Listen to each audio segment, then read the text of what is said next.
আসসালামু আলাইকুম, welcome back to my channel. কেমন আছেন সবাই? আশা করি ভালো আছেন। আমিও ভালো আছি। তো রমজান তো সামনেই আসছে। রমজান মানে ঈদের প্রস্তুতি, পিঠা বানানোর ধুম। তাই আগে থেকেই শুরু করে দিলাম। এই যে দেখুন, আমি ডোটা বানিয়ে নিচ্ছি। আমি এখন সিরিঞ্জ পিঠা বানাবো। সিরিঞ্জ দিয়ে ফুল পিঠা। আমি গরম পানি দিয়ে চালের গুঁড়াটা গুলে নিচ্ছি। একদম ফুটন্ত গরম পানি না, পানিটা ফুটে ওঠার আগে নামিয়ে নিতে হবে। নিয়ে তারপর চাউলের গুঁড়িটাকে এভাবে গুলে নিতে হবে।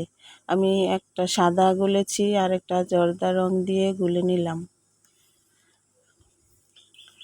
এটা দেখুন, একেবারে নরম হবে না, আবার শক্তও হবে না। আমি সিরিঞ্জ নিয়েছি দুইটা বড় সিরিঞ্জ, এর মধ্যে 5-6টা ছিদ্র করে নিয়েছি যাতে একসাথে অনেকগুলো চিকন হয়ে আসে। এই তো দেখুন, আমি বানিয়ে দেখাচ্ছি। এরকমভাবে বানালে খুব সহজে অনেকগুলো পিঠা একসাথে বানানো যায়। পিঠাগুলো দেখতেও ভালো লাগে।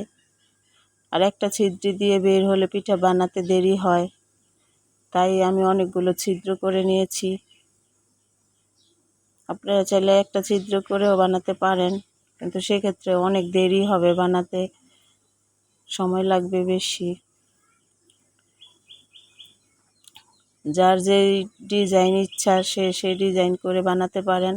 আমার কাছে এভাবে ভালো লাগে, তাই আমি এরকম সহজভাবেই বানিয়ে নিলাম।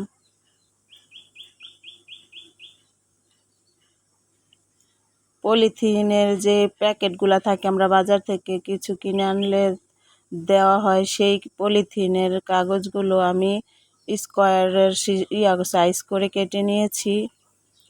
তার মধ্যে এই পিঠাগুলো বানিয়েছি। তেল ব্রাশ করে নিয়েছি কাগজের দোনো পিঠে। এখন একটা স্টিনার বসিয়ে দিয়েছি। ফুটন্ত গরম পানির উপর স্টিনারটা দিয়ে দিলাম। দিয়ে এখন পিঠাগুলো ভাপিয়ে নেব। বেশিক্ষণ লাগে না, 2-1 মিনিট হলেই হয়ে যাবে। একে একে আমি অনেকগুলো পিঠা দিয়ে দেব, দিয়ে ঢাকনা দিয়ে ঢেকে দেব।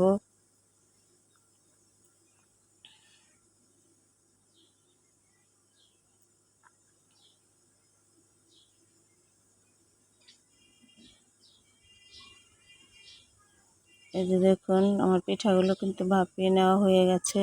এখন আমি নামিয়ে নেব।